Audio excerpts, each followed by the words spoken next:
मुआशरे में बढ़ती हुई अदम बर्दाश्त अपने साथ साथ बहुत से जराइम को भी जन्म देती है और उनमें से एक जुर्म है मुलाजमीन पर तशद्दुद। पहले हम देखते थे कि 1 या 2 केस रिपोर्ट होते थे, लेकिन अब हम हर रोज़ देखते हैं कि कोई ना कोई नया केस रिपोर्ट होता है जिस पर मुलाजमीन पर तशद्दुद किया जा रहा होता है। हम पहले ये भी देखते थे कि ये केस वहाँ या उन इलाक़ों में नज़र आते थे जहाँ पर तालीम या शऊर की कमी होती थी, लेकिन आजकल सिविलाइज्ड एजुकेटेड लोगों के घरों में ऐसे वाक़यात हो रहे हैं और उनसे पूछने वाला कोई भी नहीं है। आखिर बढ़ते हुए इस तशद्दुद की वजह क्या है, ये आज के प्रोग्राम में हम जानने की कोशिश करेंगे। मैं हूँ आपकी होस्ट शाइस्ता रज़ा और आप देख रहे हैं प्रोग्राम बनाम सरकार। जी सर, मुझे बताइएगा ये जो बढ़ता हुआ घरेलू तशद्दुद है हमारे माशरे में, क्या समझते हैं इसकी वजह क्या है? इसकी वजह थोड़ा सा नेट और बेरारबी भी है, इससे थोड़ी इस्लामी तालीमात की भी कमी है लोगों के पास। ये चीज़ें नहीं होनी चाहिए। हमारा मज़हब भी इस चीज़ को मना करता है और हमारा माशरा भी इस चीज़ में एक्सेप्ट नहीं करता है, लेकिन फिर भी अगर हो रहा है तो फिर ये गलत है। अच्छा, हम देखते हैं छोटे छोटे बच्चों को जो है वो घर पे मुलाजमीन के तौर पर रखा जाता है। इसमें दरअसल दोनों का कसूर है। एक तो वालिदैन का कसूर है, जो लोग ये बच्चों को देते हैं, और दूसरे ये कि जो लोग रखते हैं वो भी बहुत गलत है।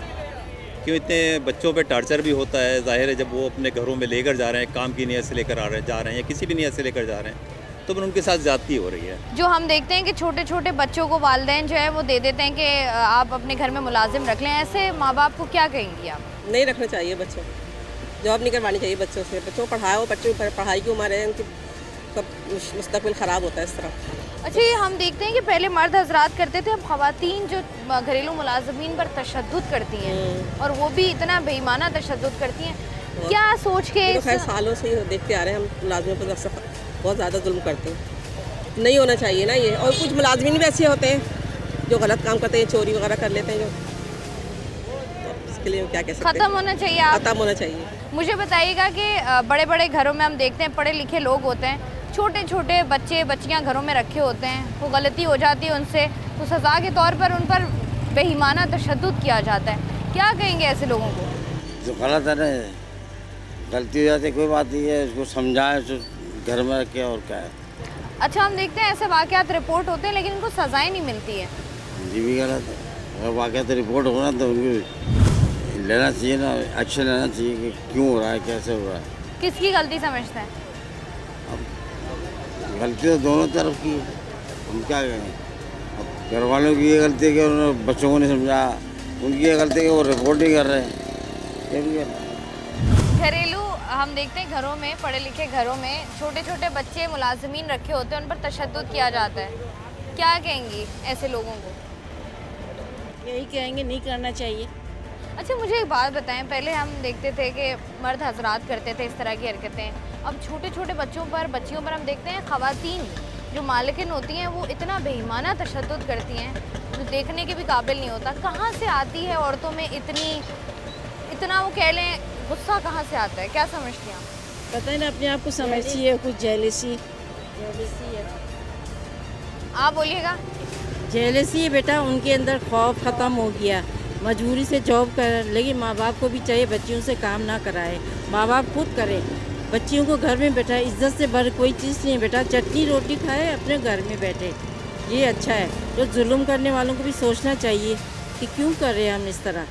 अच्छा, हम देखते हैं इस तरह के केस जो है वो रिपोर्ट होते हैं, रिपोर्ट लगी कोई दब जाता है, क्यों एक्शन नहीं लिया। ये हमारी हुकूमत कमज़ोर है ना, हुकूमत कमज़ोर है ना बेटा।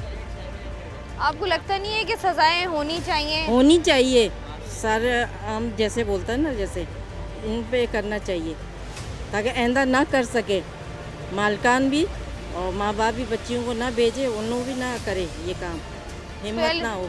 पहले हम देखते थे कि कुछ इस तरह के केसेस जब रिपोर्ट होते थे वहाँ होते थे जहाँ पर शऊर की या तालीम की कमी होती थी। अब हम देखते हैं बड़े बड़े घरों से, बड़े पढ़े लिखे लोग हैं, वहाँ से इस तरह के केसेस सामने आ रहे हैं। क्या समझती हैं कि क्या दिमाग है इनका? ये तो बेटा समझ से बाहर है, गुर्बत की वजह से है या क्या है, माँ बाप की कमज़ोरी है। और जो मालकान है उनको भी चाहिए कि भाई बच्चों के साथ अच्छा सलूक करे। मजबूरी से आके आपके पास काम करनी आई है वो बच्ची, तो आप मजबूरी से उनका भी कुछ ख्याल करें। जैसे हम खा रहे पी रहे उनको भी ये करें ना, अपने साथ रखे, बैठाए उठाए। ये तो नहीं है ना कि वो मुलाजिम है तो मुलाजिम की तरह सलूक करे। अल्लाह को क्या जवाब देंगे? हम तो खा रहे पी रहे, वो बेचारों के साथ तो मुश्किल है बेटा। मैं तो ये कह सकती हूँ, क्या करें। हमारे हुकूमत अगर मजबूत होता है, बाहर मुल्कों में देखे आप, हम लोग भी होके आए बाहर मुल्कों से, लेकिन वहाँ की जगह ये हमारे मुल्क से जा रहे हैं ना ऐसा सब ही बाहर है। हैं, तो वहाँ से सीख के क्यों नहीं आ रहे गवर्नमेंट? वहाँ भी तो है आ रहे, लेकिन यहाँ ये चीज़ है ही नहीं बेटा। अब तो और बिगड़ रहा है।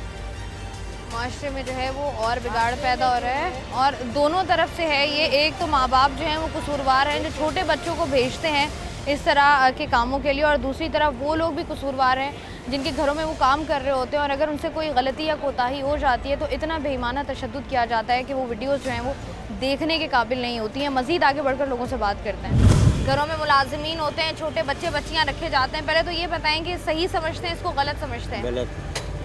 गलत ही है ना ये। क्या? ये तो वो जाहिलाना अंदाज है जो मुलाजमिन पे तशद्दुद करे बिना गलती हुए, बिना वजह। और उसके बाद ये बताइएगा कि जब इस तरह के केसेस रिपोर्ट होते हैं तो ये कैफरे किरदार तक क्यों नहीं पहुंचते जो गुनाहगार होते हैं? उनकी पहुंच होती होगी, पुलिस भी साथ होती होगी, यही मसला हुआ और क्या होगा। कुछ समझते नहीं है कि ये ख़त्म होना चाहिए जो छोटे छोटे बच्चों से काम कराने का सिलसिला है? ख़त्म होना चाहिए। बताइएगा कि जो घरेलू मुलाजमीन पर तशद्दुद के बढ़ते हुए वाक़यात हैं पर क्या कहेंगी आप? गलत है भाई, जो भी हो रहा औरतों के साथ गलत कर रहे हैं। अच्छा, हम देखते हैं छोटे छोटे बच्चों को घरों पे रखते हैं, पहले उनसे काम कराए जाते हैं, और अगर कभी उनसे गलती हो जाती है तो उनको इतना गंदे तरीके से मारा जाता है। अभी एक बच्ची के साथ बहुत बुरा हुआ है, ये अच्छा नहीं हुआ है। उस औरत को सज़ा मिलनी चाहिए। ये दिल कैसे मानता है कि बच्चों पे जुल्म कर रहे हैं? हम तो अपने बच्चों को एक थप्पड़ नहीं मारते, अब गैर के बच्चों को इस तरह से पीटना अच्छी बात नहीं है। आपको लगता है कि जो छोटे छोटे बच्चों से काम कराया जाता नहीं, है काम नहीं करवाना चाहिए, नहीं करवाना चाहिए? इनके पढ़ने लिखने की उम्र है। किसको कसूरवार समझती हैं? उन माँ बाप को जो छोटे बच्चों को भेजते हैं? माँ बाप या भी हैं उन- उनमें। माँ बाप क्या करें, गरीब है ना, गुर्बत ने मार दिया ना। अब जब जाहिर है गुर्बत होगी तो जाहिर है लोग आएंगे, अच्छा, मुझे एक जो बात लोगों को बताएं। भेजेंगे, बच्चे ही कमाएंगे आजकल, और बच्चों पे तशद्दुद भी होगा, करेंगे अमीर लोग। अमीर कम है, गरीब ज़्यादा है। जब गुर्बत बढ़ेगी ना तो छोटे छोटे बच्चे ही काम करेंगे। मुझे एक बात बताएं, ये जो हम देख रहे हैं कि अब आजकल जो केसेस रिपोर्ट हो रहे हैं ना, उनमें ज़्यादातर ख़वातीन ही हैं जो छोटे बच्चों पर जुल्म कर रही हैं। हाँ, तो औरत तो बेहिस है, औरत ही तो औरत की दुश्मन है। हकीकत ये है, औरत औरत की दुश्मन है। औरत किसी को खुशहाल नहीं देख सकती। कहते हैं ना, अपना बच्चा रोता है तो दर्द होता है, सर में दर्द होता है, गैर का बच्चा रोता है तो सर में दर्द होता है, अपना बच्चा रोता है तो दिल में। तकलीफ हो, दिल में दर्द होता है।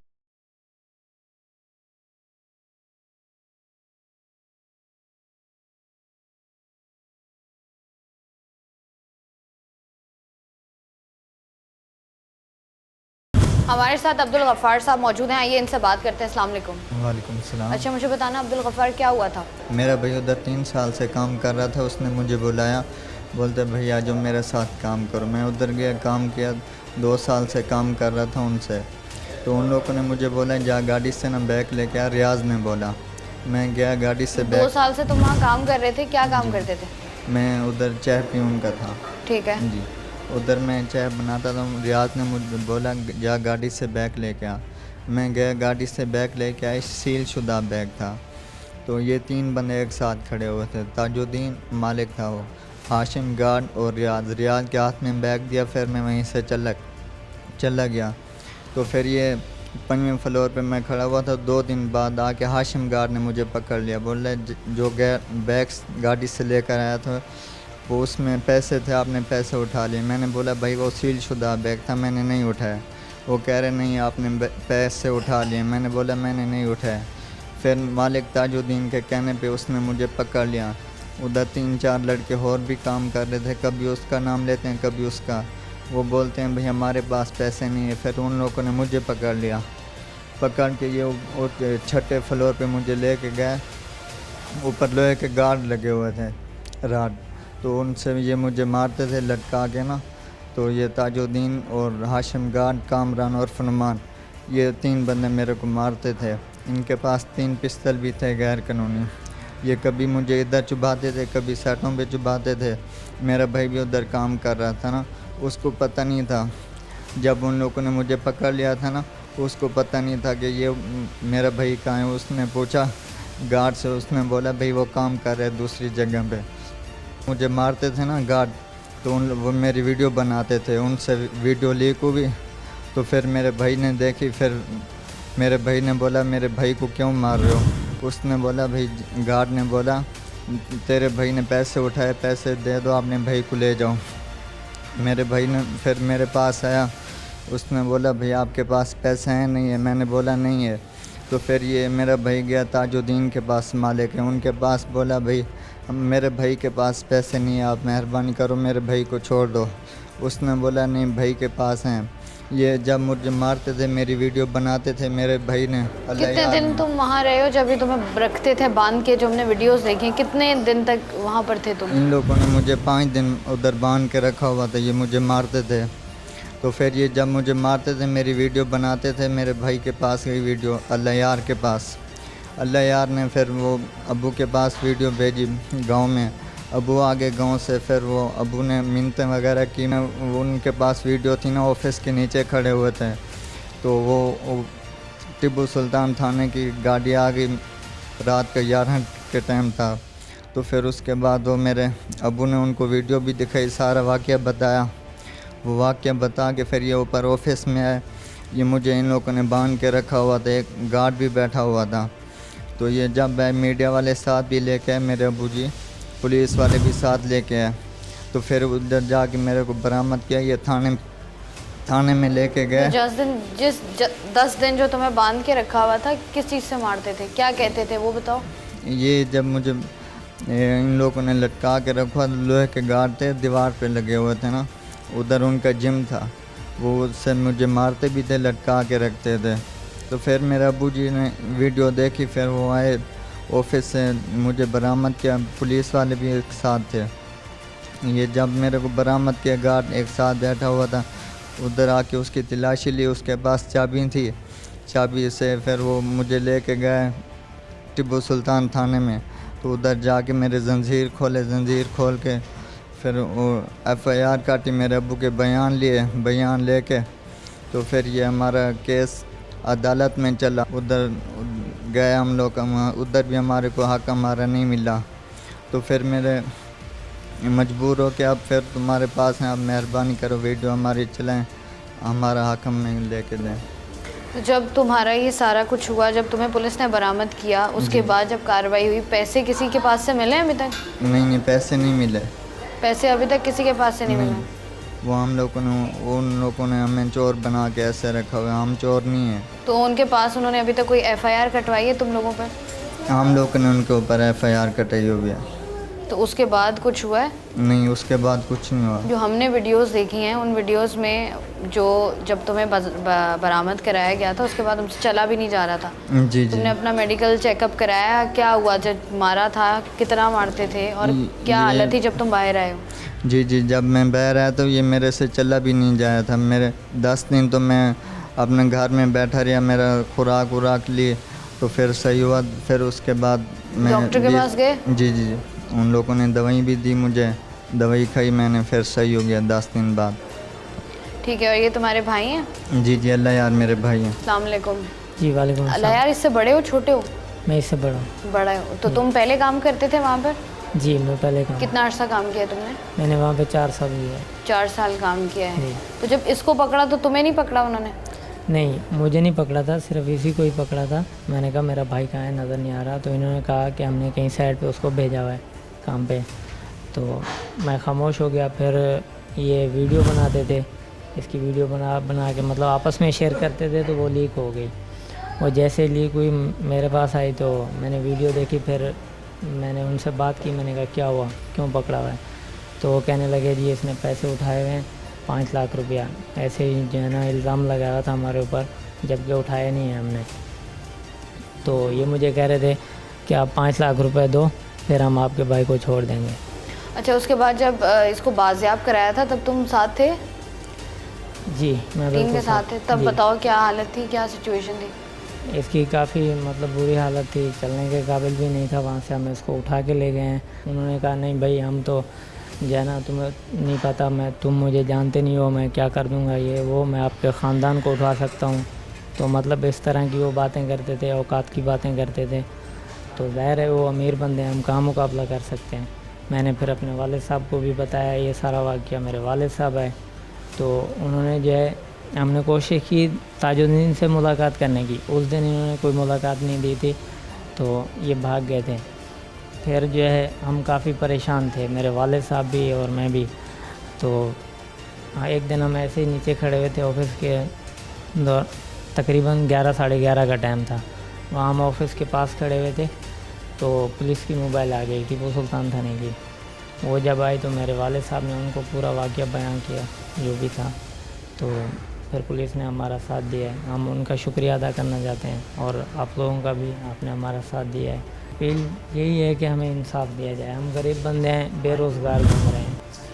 जब से हमारा ये केस चल रहा है कोई काम नहीं कर रहे हैं, फारिग घूम रहे हैं, कभी इधर कभी उधर। एक दिन पहले तो चलो एक नौकरी थी कर रहे थे, जब से वो नौकरी की छुट्टी हुई है फारिग हैं, कोई काम नहीं है। और अच्छा मुझे बताओ, जब तुम लोगों का ये केस जो है अदालत में चला गया, लियाकत अली खान साहब इस केस को देख रहे हैं, उसके बाद भी तुम लोगों से किसी की बात हुई है या नहीं हुई? नहीं, उसके बाद हमारी किसी से कोई बात नहीं हुई है, सिर्फ हमारे लियाकत साहब से पेशियों पर जा, मतलब जो अदालत जाते हो?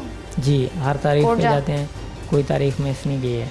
तो होता क्या है जाते हो कोर्ट? तो जाते हैं तो कभी मतलब 3 मुल्ज़िम हैं, कभी एक आता है तो 2 नहीं आते, 2 आते हैं तो 1 नहीं आता। इस तरह से हमारे साथ मतलब ये साल होने वाला है, हम काफ़ी परेशान हैं। और जब भी जाते हैं एक होता है तो दूसरा नहीं, दूसरा होता है तो तीसरा नहीं। ठीक है जी, हम लोग बात कर रहे थे अब्दुल गफ़ार और अल्लाह यार से, और ये वो विक्टिम है जिनका केस जो है, जो वाक़या पेश आया था उसको तकरीबन 10 माह हो गए हैं और अभी तक जो है वो केस अदालत में है और उसकी सुनवाई अभी तक जो है नहीं हुई है। उसका वो फाइनल वर्डिक्ट जो है वो अदालत की तरफ से अभी तक नहीं आया, जिसकी वजह से ये लोग घूम रहे हैं, क्योंकि ऑब्वियसली ये लोग फैक्ट्री में काम कर रहे थे तो उसके बाद अब इनके पास जॉब भी नहीं है। और उसके बाद के जो मसाइल हैं, जो 10 दिन तक आप किसी को बांध के लटका के रखते हो, और जो वीडियोज़ हम लोग देख रहे हैं वो भी इतनी परेशान करने वाली वीडियोज़ हैं कि आप उसको बार बार नहीं देख सकते। लॉयर हैं लियाकत अली ख़ान बलोच, जो कि एडवोकेट हाई कोर्ट भी हैं, वो हमारे साथ मौजूद हैं। आइए उनसे बात करते हैं। अल्लाह यार वाला केस के बारे में सर हमें अपडेट दीजिएगा एज ए लॉयर।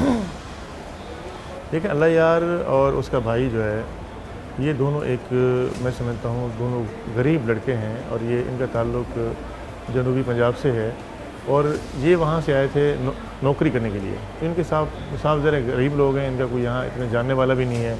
किसी रिश्तेदार के तवज्जुह से इन्होंने एक कंपनी में नौकरी हासिल की। उस कंपनी के अंदर ये 24 घंटे वहाँ रहते भी थे और वहाँ पर ये काम भी करते थे वहाँ। तो वाक़या इसके अंदर ये है कि बाकौल मुल्ज़िम मुद्दई अल्लाह यार के, उसके वालिद के, कि मेरे पास जो हमारी कंपनी का मालिक था वो आया है, उसने गाड़ी नीचे खड़ी की है और मुझे कहा कि बैग लेकर आओ। मैं बैग उठा के लाया हूँ, मैंने चौकीदार के हवाले कर दिया, बैग बिल्कुल बंद था। उसके बाद मेरे सेठ चले जाते हैं, फिर उसके 1 दिन 2 दिन के बाद आते हैं कि मेरे बैग से 5 लाख रुपए चोरी हो गए। उनने बुलाया तो मैंने उनको कहा कि जी मैं तो बैग लेकर आया था, मैंने गार्ड को दे दिया, उसके बाद मुझे पता नहीं है किसने उठाया।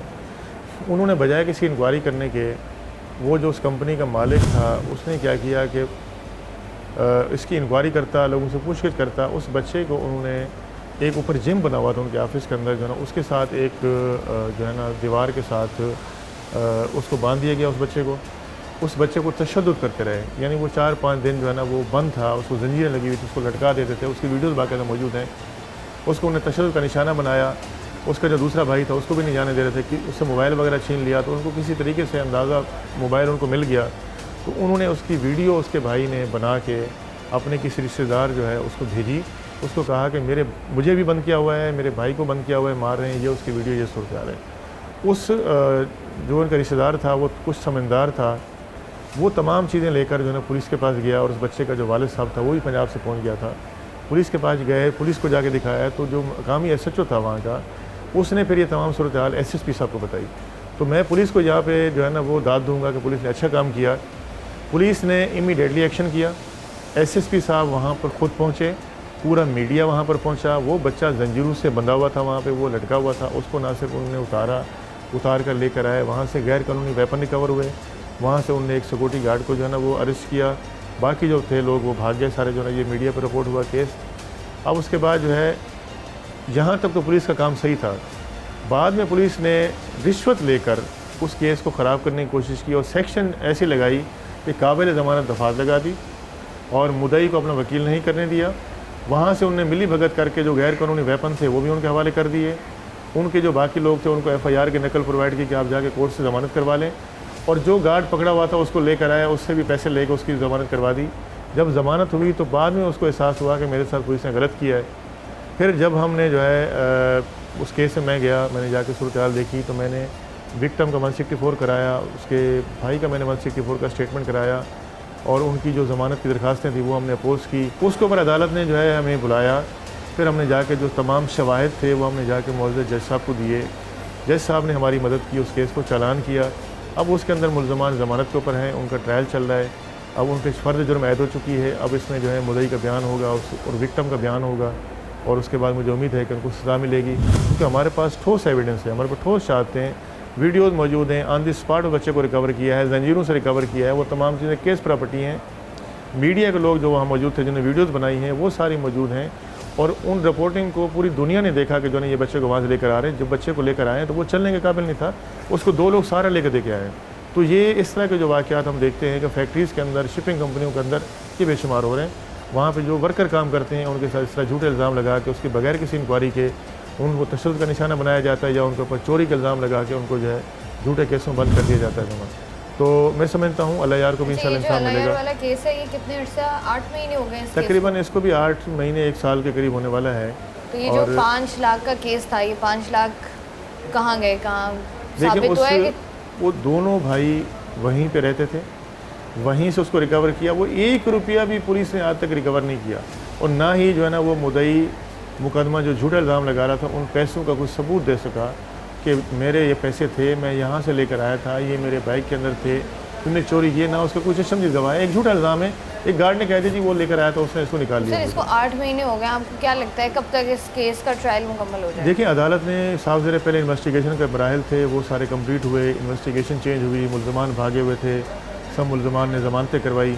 अब उसके ऊपर काफ़ी सप्लाई हुई, इन्वेस्टिगेशन कंप्लीट होने के बाद जो है ना चार्ज फ्रेम हो गया है, अब एविडेंस के ऊपर है, और मुझे उम्मीद है कि इंशाल्लाह जो है ना अल्लाह यार को इसमें इंसाफ मिलेगा और मुल्ज़मान इस सज़ा से नहीं बच सकेंगे। अच्छा, हम देखते हैं जो घरेलू मुलाजमीन पर तशद्दुद बढ़ता जा रहा है, फैक्ट्रीज़ में हम देखते हैं, घरों में हम देखते हैं, इसकी सज़ा क्या है अगर साबित हो जाता है तो? देखिए, हर जुर्म की हर सेक्शन की अलग अलग सज़ा। देखिए, जो डोमेस्टिक वायलेंस का है, जो हरासमेंट है, 354 है, 509 है, 504 है, इस तरह की सेक्शन, इनमें कुछ में सज़ाएँ 3 साल हैं, कुछ में ज़्यादा हैं, डिपेंड करता है कि उसके साथ एक्ट क्या हुआ है।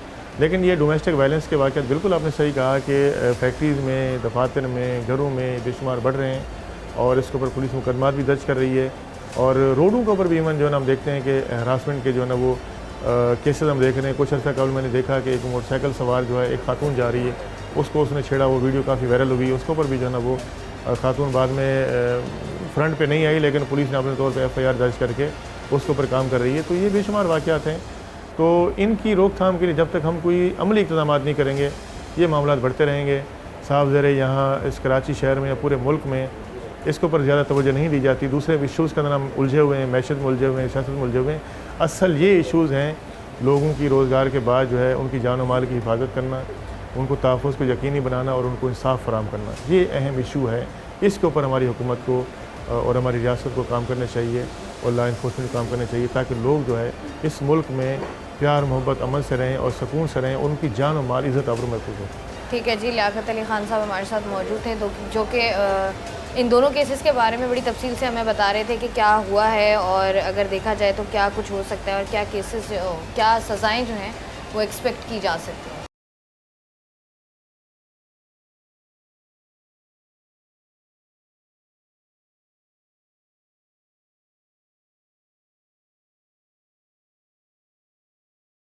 मैं इस वक्त मौजूद हूँ सारिम बर्नी ट्रस्ट में और आलिया बर्नी साहिबा मेरे साथ मौजूद हैं। आइए इनसे बात करते हैं। अस्सलाम वालेकुम। वालेकुम अस्सलाम। थैंक यू सो मच, हमने जब भी आपको जहमत दी है, आपने हमें टाइम दिया है। आप कभी जहमत नहीं देती हैं, आप मुझसे वो पूछने के लिए आती हैं जो सच है, जो हक है, और मुझे मौका मिलता है बात करने का। हम लोग देख रहे हैं आजकल बहुत ज़्यादा केसेस रिपोर्ट हो रहे हैं मुलाजमीन पर तशद्दुद के, चाहे वो घरेलू मुलाजमीन की बात की जाए या फैक्ट्री मुलाजमीन की बात की जाए।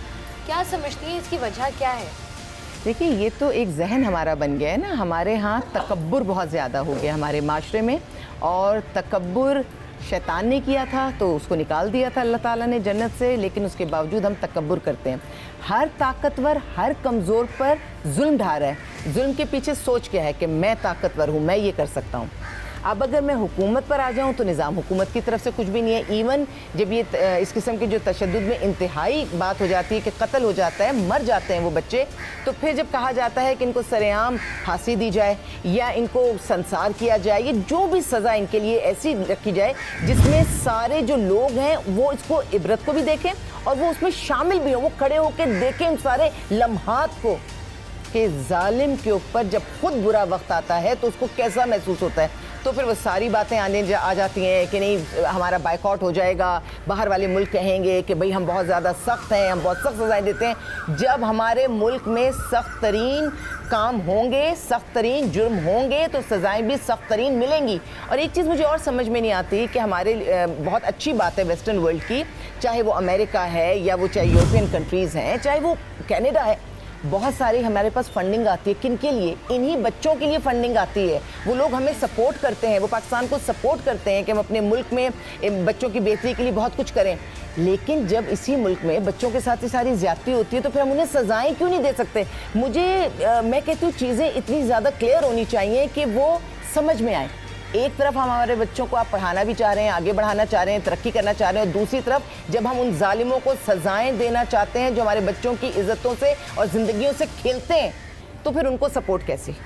जालिम सिर्फ जालिम होता है। और ठीक है हम किसी इंसान से नफरत नहीं करते, लेकिन जिसका जुर्म जितना बड़ा होगा, जो जितना बड़ा जालिम होगा, उसकी सज़ा उतनी बड़ी होनी चाहिए। और वहाँ पे मुझे लगता है कि किसी को भी पाकिस्तान के सामने खड़े होकर ये नहीं कहना चाहिए कि मुल्क तो आपका है, अवाम तो आपकी है, कौम तो आपकी है, लेकिन सज़ाएं हमसे पूछ के दीजिए।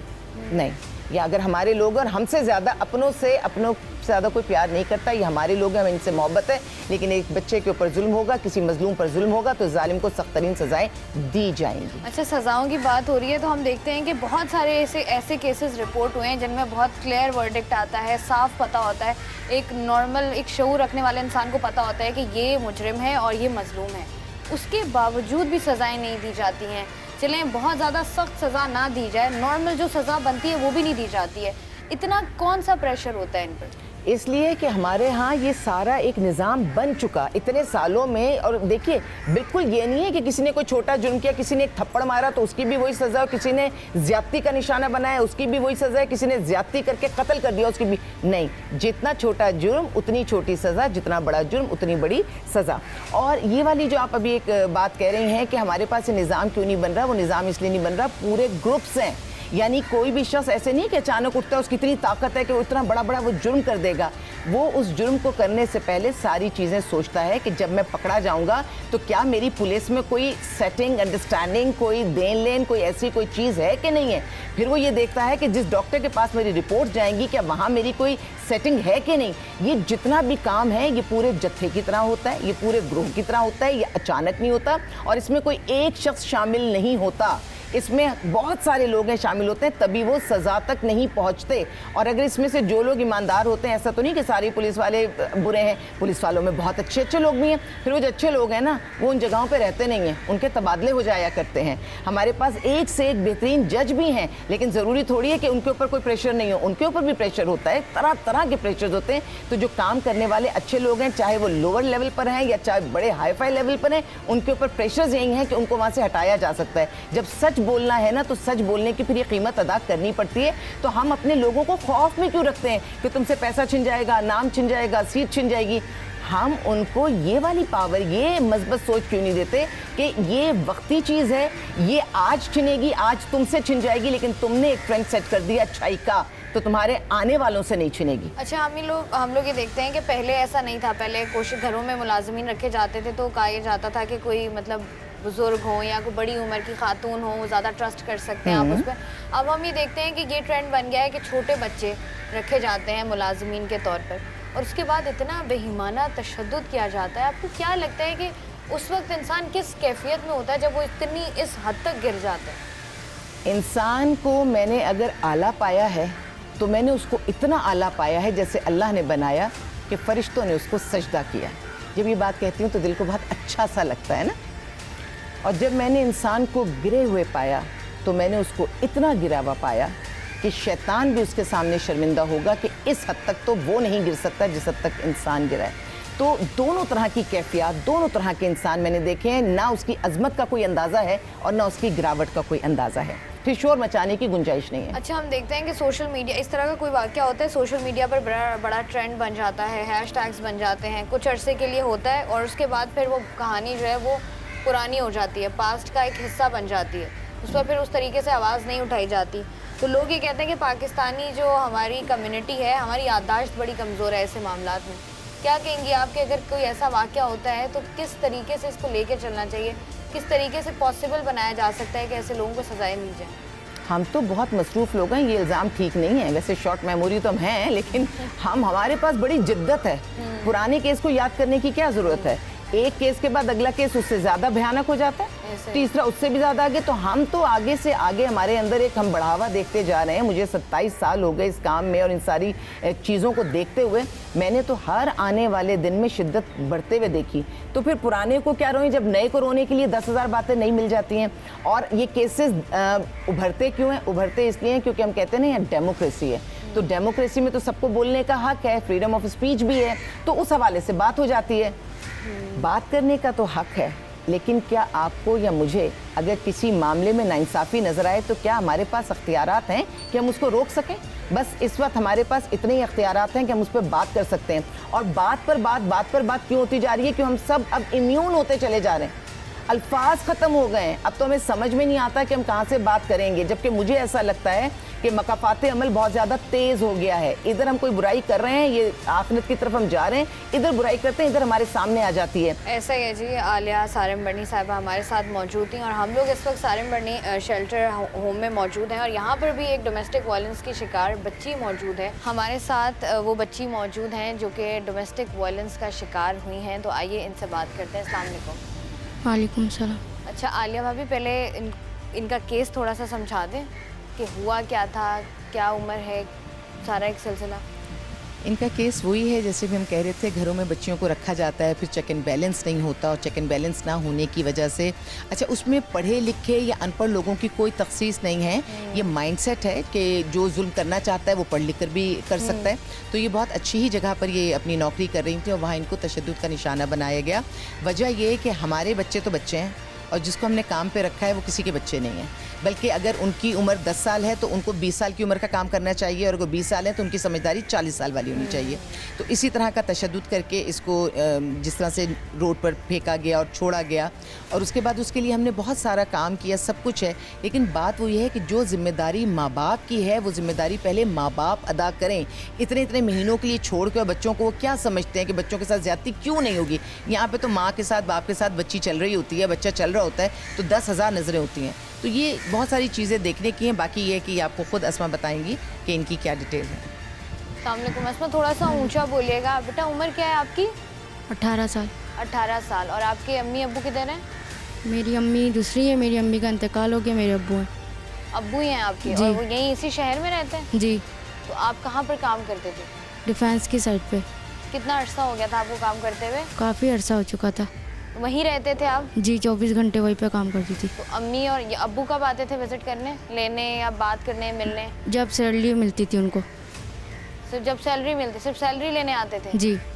तो वहाँ पर क्या क्या मसाइल थे, क्या परेशानी थी आपको जब आप काम कर रहे थे? वहाँ पर क्या होता था? 24 घंटे में काम करती थी, झाड़ू पोछा, खाना बनाना, बच्ची को देखना, ये करना वो करना। पहले सही चल रहा था सब कुछ। उसके बाद उन्होंने मुझे मारना शुरू कर दिया था। किस बात पे? कि तुम काम सही नहीं करती। तो कैसे मारते थे?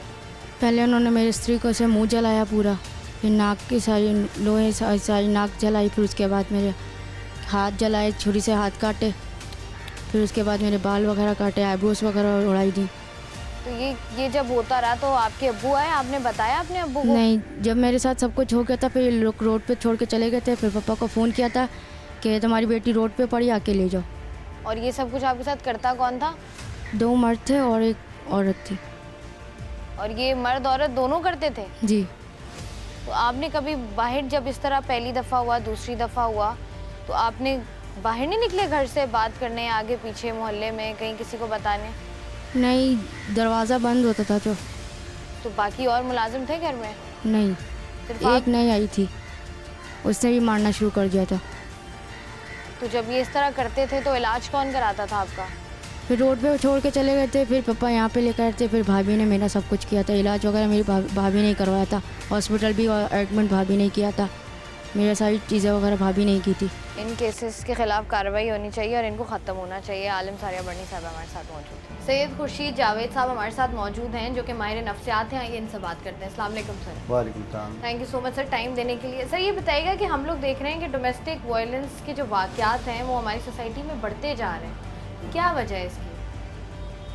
डोमेस्टिक वायलेंस बढ़ने की तो है बहुत सारी वजूहत हैं। नंबर वन आई थिंक के हमारे यहाँ जिस तेज़ी से लोगों के अंदर फ्रस्ट्रेशन बढ़ती चली जा रही हैं, महंगाई बढ़ती चली जा रही है, लोगों के अंदर जो रोज़मर्रा की ज़िंदगी गुजारना मुश्किल होता चला जा रहा है, तो उसकी वजह से ज़ाहिर है कि ख़ासतौर पर मर्दों की अगर बात करें तो दे आर ब्रेड विनर्स, उन्हें अपना घर चलाना होता है और घर में आके अपनी तमाम चीज़ों को देखभाल करनी होती है। जब वो लोग अपनी ज़रूरियात को पूरा नहीं कर पाते तो अपने उनके अंदर एक गुस्सा पैदा होता है।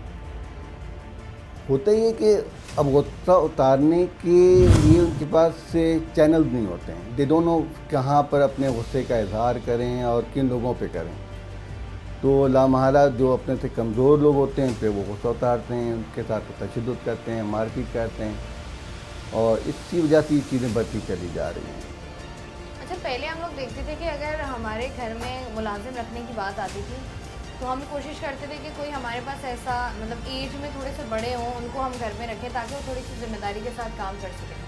अब हम देखते हैं कि छोटे छोटे बच्चों को रखने का ट्रेंड है। एक तो चाइल्ड लेबर भी है, उसके बाद आप उन पर तशद्दुद भी कर सकते हैं या आप उनसे हर काम, अब आप खुद एक इंसान सोचे कि छोटे बच्चे से आप वो काम नहीं ले सकते जो आप एक बड़े आदमी से ले सकते हैं। ये साइकी क्या है छोटे बच्चों को मुलाजिम रखने की?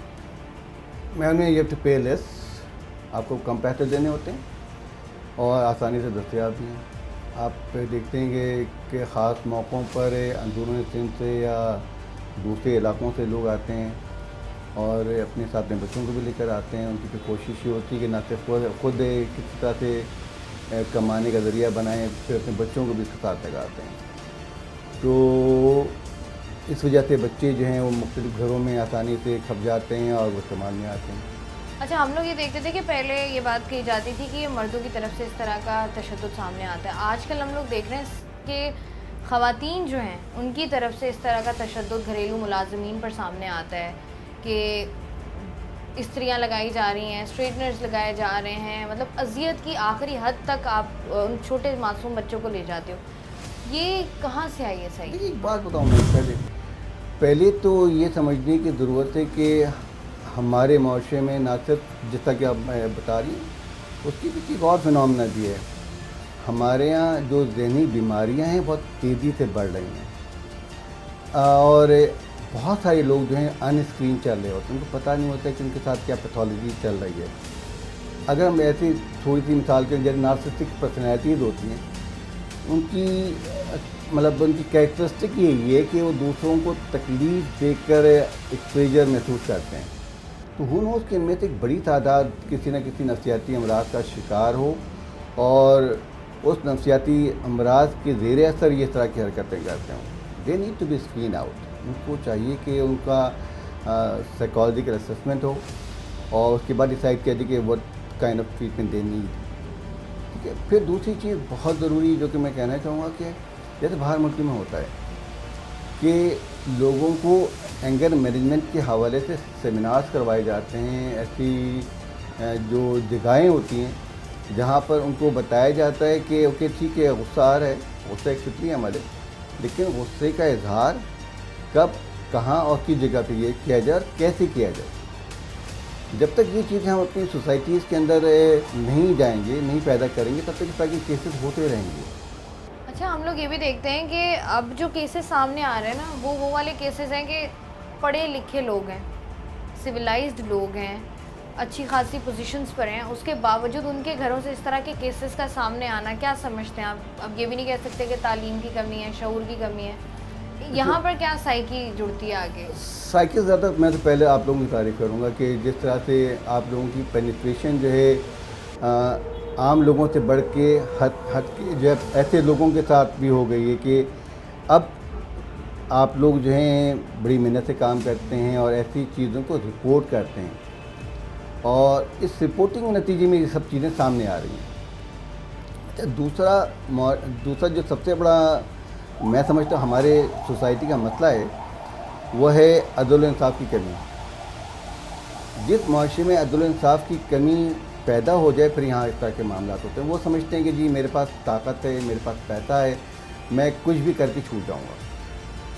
इसीलिए आपने देखा होगा कि पिछले दिनों बहुत सारे ऐसे केसेस रिपोर्ट हुए हैं मीडिया पे जहाँ पर किसी फौजी अफसर के बेगम ने सरेरा हंगामा किया, मारपीट की। और ऐसे केसेस में आप बहुत आम तौर पे देखेंगे कि they are very resourceful people. उनको इस बात का गुमान होता है, हम को कॉल इट डिल्यूजन।